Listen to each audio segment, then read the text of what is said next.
বলছে এই মেয়েটা তো আমার মা। তত্ত্বগুলো সাজিয়েছে কে? এই যে আরে লাউ ধর, এই যে লাউ স্পন্সর করেছে লাউ।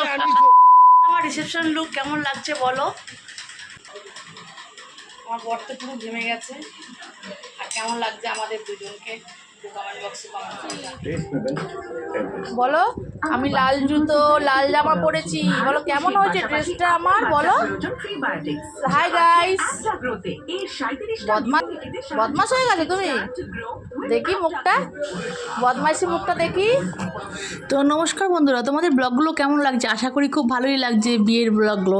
আর এগুলো দেখো তোমার রিসেপশনের রাতের বেলা সব আমরা যাচ্ছি হচ্ছে বরের বাড়িতে। আমাদের সাজাগোজা করতে করতে অনেকটা রাতের হয়ে গেছিলো, বেজে গেছিলো রাত্রির 9টা। এদিকে তত্ত্ব নিয়ে সবাই ছেলে বাইরে অস্থির হয়ে পড়েছিল কখন বেরোবে। তো আমাদের মেয়েদের একটু শাস্তির সময় লেগে যায়, আর ওরা দেয় না আমাদের সময়।